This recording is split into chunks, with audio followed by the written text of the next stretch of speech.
గత ప్రభుత్వ హయాంలో ఏసీబీ అనే ముచ్చటే వినిపించలేదు.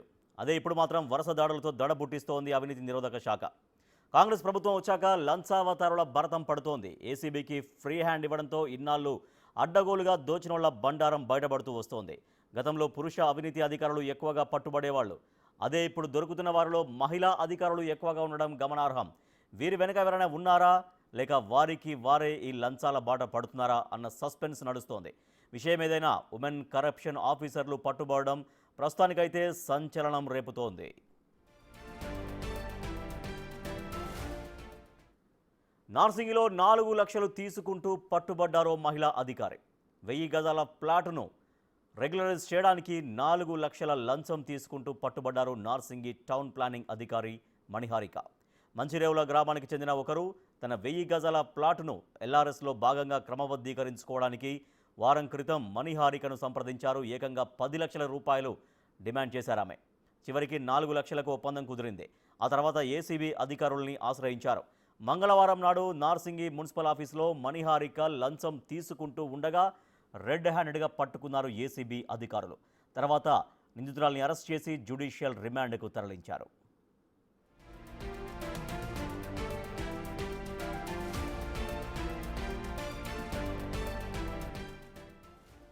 గత 8 నెలల కాలంలో ఏసీబీకి చిక్కిన అవినీతి అధికారుల జాబితా 177కి పైగా ఉంది. వీరిలో 160 మందికి పైగా ప్రభుత్వ ఉద్యోగుల్ని అరెస్టు చేసింది ఏసీబీ. 44 కోట్ల రూపాయల విలువైన ఆస్తుల్ని కూడా సీజ్ చేసింది. ఒక్క ఆగస్టులోనే ఏసీబీ 31 కేసులు నమోదు చేసిందంటే పరిస్థితి ఏంటో అర్థం చేసుకోవచ్చు. కంప్లైంట్ వస్తే చాలు ఆ వెంటనే సీన్లోకి ఎంటర్ అవుతున్నారు. తీగలాగి డొంకంతా కదిలినట్టు కుదిపేస్తున్నారు. అధికారులు రాంగ్ రూట్లో బొక్కిందంతా కక్కిస్తున్నారు. విచిత్రం ఏంటంటే ఒక అవినీతి అధికారి దొరికితే మిగిలిన వారు అప్రమత్తమవుతారు.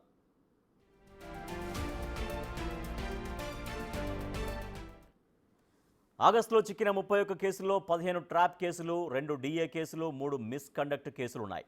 20 మంది ఉద్యోగులు ప్రత్యక్షంగా లంచం తీసుకుంటూ దొరికిపోయారు. వారి నుంచి 2.82 లక్షల సొమ్ము సీజ్ చేశారు. డిఏ కేసులో 5.13 కోట్లు అనుమానాస్పద ఆస్తులు గుర్తించారు. జనవరి నుంచి ఆగస్టు మధ్యకాలంలో 179 కేసులు నమోదు చేశారు. ఈ గ్యాప్లో 167 మంది ఉద్యోగులు లంచం కేసుల్లో పట్టుబడ్డారు. వారి నుంచి 33.12 లక్షలు సీజ్ చేశారు. ఇక డిఏ కేసుల్లో 44.3 కోట్ల ఆస్తుల్ని ఐడెంటిఫై చేశారు. ఒక్క ఆగస్టు నెలలోనే 25 కేసులు నమోదు చేశారు.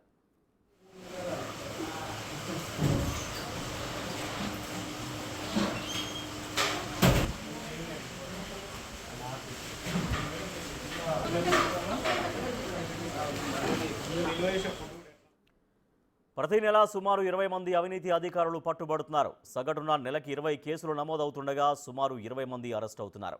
8 నెలల్లో పట్టుబడ్డ వారిలో మహిళా అధికారులతో పాటు అవుట్సోర్సింగ్ ఉద్యోగులు కూడా ఉన్నారు. ఏసీబీ నమోదు చేసిన కేసులు, పట్టుబడ్డ అధికారుల లెక్కలు చూస్తే అవినీతిలో ఫస్ట్ ర్యాంకులో ఉంది రెవెన్యూ శాఖ. ఆ తర్వాత పోలీస్ శాఖ, మున్సిపల్ శాఖలు ఉన్నాయి. ఇక మంచి పనితీరు కనబరిచిన 21 ఏసీబీ అధికారులకు స్వాతంత్ర దినోత్సవ వేడుకల్లో మెడల్స్ కూడా ప్రదానం చేసింది రేవంత్ రెడ్డి ప్రభుత్వం. ఈ మాత్రం సహకారం, ప్రోత్సాహం ఉంటే చాలు, మరింత బాధ్యతగా ముందుకెళ్తామంటున్నారు అధికారులు.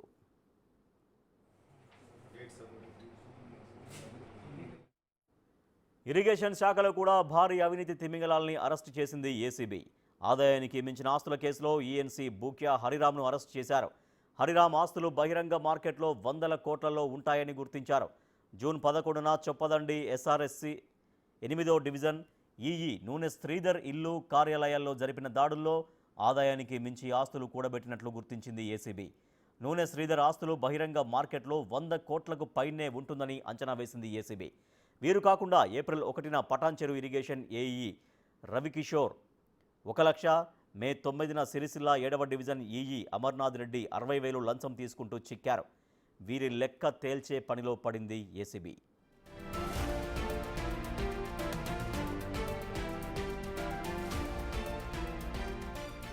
ఆదాయానికి మించిన ఆస్తుల కేసులో ఇరిగేషన్ శాఖ మాజీ ఈఎన్సీ మురళీధర్ రావును అరెస్ట్ చేసింది ఏసీబీ. మొత్తం 11 చోట్ల సోదాలు జరిగాయి.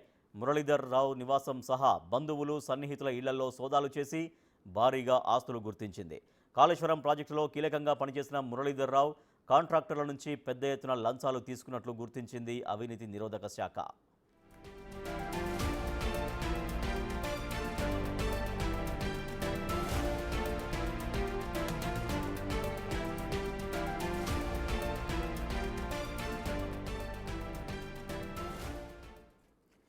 ఇసుక ఏసీబీ అధికారుల దూకుడు కొనసాగుతోంది. ప్రతి నెలలో పదుల సంఖ్యలో అవినీతికి పాల్పడే అధికారుల్ని రెడ్ హ్యాండెడ్గా పట్టుకుంటుంది ఏసీబీ. మా ప్రతినిధి సురేష్ మరింత సమాచారం అందిస్తారు. రెడ్ సురేష్, ఏసీబీ చాలా దూకుడు ఎట్లా కొనసాగిస్తుంది? ఇప్పటిదాకా ఎంతమందిని అరెస్ట్ చేసింది? ఎంతమంది పైన కేసులు నమోదు చేసింది? సో వాళ్ళని కేసులు నమోదు చేసిన తర్వాత ఫర్దర్గా వాళ్ళ విచారణ, వాళ్ళకి సంబంధించినటువంటి దర్యాప్తు ఎట్లా కొనసాగిస్తోంది ఏసీబీ?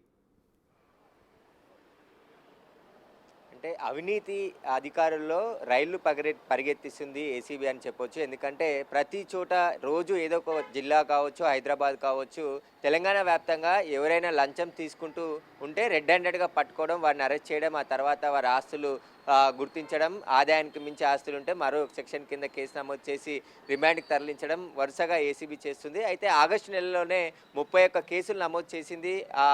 అందులో కూడా అనేక అధికారులు ఉన్నారు. అన్ని విభాగాలకు సంబంధించి ప్రభుత్వ శాఖలో పనిచేసే అధికారులు ఏ పని చేయాలన్నా లంచం లేనిదే పని చేయమంటూ కూడా లంచాలు తీసుకుంటున్నట్టు ఫిర్యాదులు వస్తున్నాయి. ఆ ఫిర్యాదులతో వెంటనే రంగంలోకి దిగిన ఏసీబీ ఆధారాలన్నీ సేకరించి లంచాలు తీసుకుంటుండగా రెడ్ హ్యాండెడ్గా పట్టుకోవడం జరిగింది. ఇక జూన్ నెలలో కూడా అత్యధికంగా లంచాలు తీసుకున్నారు. 30 కేసులు నమోదు కావడం జరిగింది.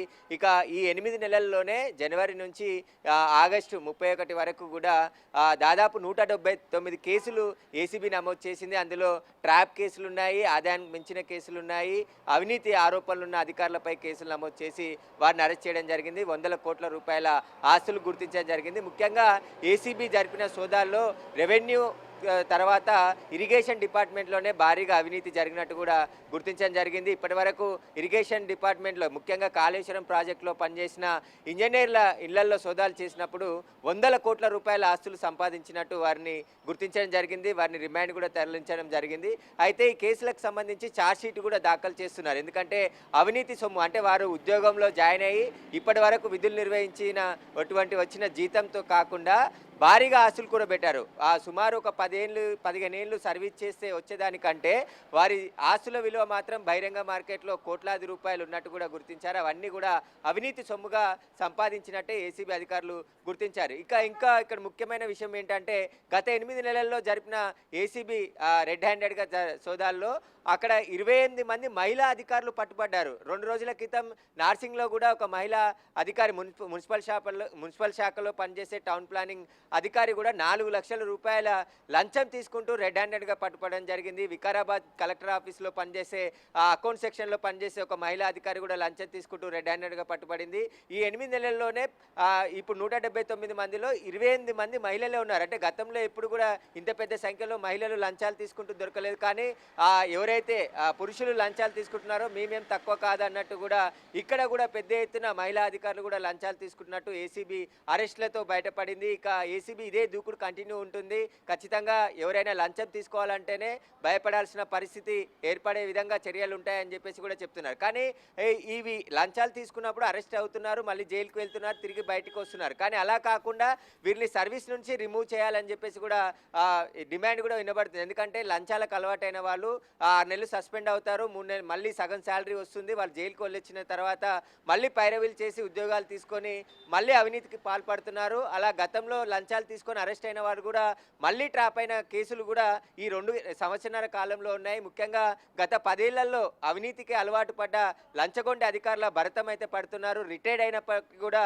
వారిని వదిలిపెట్టకుండా వారిపై కేసులు నమోదు చేసి ఏసీబీ అధికారులు అయితే అరెస్ట్ చేస్తున్నారు. ఇక ఇప్పుడు ఎవరైనా పేద ప్రజలు వచ్చినా ఎవరు వచ్చినా సరే అక్కడ వాళ్ళ పనిగా చేయాలి, కానీ పనికి లంచం తీసుకుంటే ఏసీబీ అధికారులకు సమాచారం అందించాలని చెప్పేసి కూడా ఏసీబీ అధికారులు టోల్ ఫ్రీ నెంబర్ని కూడా ప్రతి చోట బస్సులలో, మహిళలు ప్రయాణించే బస్సులతో పాటు ప్రతి గవర్నమెంట్ ఆఫీస్లో కూడా స్టిక్కర్లు కూడా అంటించి ఎవరైనా పనికి లంచం అడిగితే వారి పైన ఏసీబీకి ఫిర్యాదు చేయొచ్చు, వెంటనే రంగంలోకి దిగి వారిని లంచం తీసుకుంటుండగా రెడ్ హ్యాండ్గా పట్టుకుంటామని చెప్పేసి కూడా ఫిర్యాదుదారుల్లో కూడా నమ్మకం కలిగే విధంగా ఏసీబీ చర్యలు ఉంటున్నాయి. ఇక పట్టుబడ్డ సొమ్ము అంతా కూడా సీజ్ చేసిన తర్వాత, కేసు కొట్టేసిన తర్వాత మళ్ళీ వాళ్ళంతా యథేచ్ఛగా వాళ్ళు అంటే బినామీల పేర్లపై ఉంటాయి కాబట్టి మేము వేరే విధంగా కొన్నాము, మ్యారేజ్ అయితే అత్తగారి నుండి వచ్చిన గిఫ్ట్ డీడీగా వచ్చిన ఆస్తులు అట్లా అని చెప్పేసి కూడా కోర్టులో క్లెయిమ్ చేసుకుంటూ ఉంటారు. కానీ అలా కాకుండా పక్కా ఆధారాలతో ఛార్జ్షీట్ దాఖలు చేసి నిందితులకు శిక్ష పడే విధంగా కూడా ఏసీబీ అధికారులు చూడాలని చెప్పేసి డిమాండ్ కనబడుతుంది. ఎందుకంటే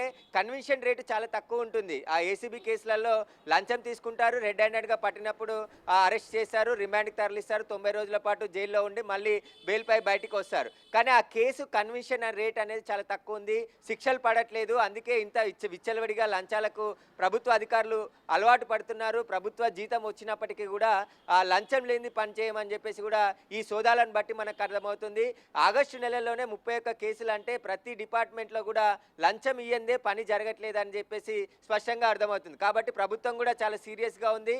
ప్రభుత్వ అధికారులు ఎవరైనా లంచం తీసుకుంటే వారిపైన కఠిన చర్యలు తీసుకోవాలని చెప్పేసి కూడా ఏసీబీకి చాలా ఫ్రీ హ్యాండ్ ఇవ్వడం జరిగింది. అందులో భాగంగానే వరుసగా జిల్లాల వారీగా ఈ రైడ్స్ కొనసాగుతున్నాయి. ఎవరైనా ఫిర్యాదు చేసిన వెంటనే మరుసటి రోజే వారిని సంప్రదించి మొత్తం ఆ కేసుకు సంబంధించిన స్టడీ చేసి ఒకవేళ ఆ కంప్లైంట్ కూడా నిజమైన కంప్లైంట్ అయినా కాదా అనే దానికి సంబంధించిన సమాచారం తెలుసుకున్న తర్వాతే పక్కాగా అక్కడికి వెళ్ళి రెడ్ హ్యాండెడ్గా రైడ్ చేసి పట్టుకుంటుంది. అదేవిధంగా శంషాబాద్లో ఒక నెల రోజుల క్రితం ఒక అధికారి లంచం తీసుకుంటూ ఉండగా ఏసీబీ అధికారులు వస్తున్నారనే సమాచారంతో ఆ డబ్బులు అక్కడ వదిలేసి కారుతో సహా పారిపోవడం జరిగింది.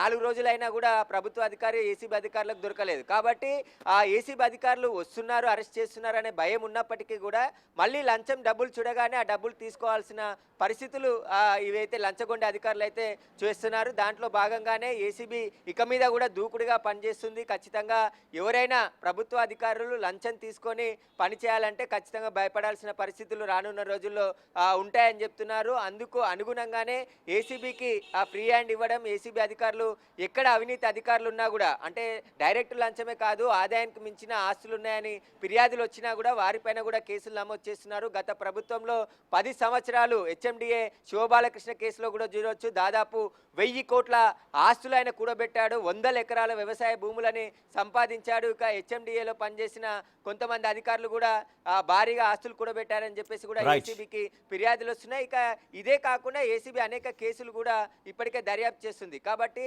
ఖచ్చితంగా ఎవరైనా లంచం తీసుకుంటే వారిపైన కఠినంగా వ్యవహరిస్తాము. ఎవరైనా లంచం అడిగినా ఏసీబీ టోల్ ఫ్రీ నెంబర్కి ఫిర్యాదు చేయండి అని చెప్పేసి కూడా పబ్లిక్కి సూచన చేస్తుంది. Right, thank you Suresh.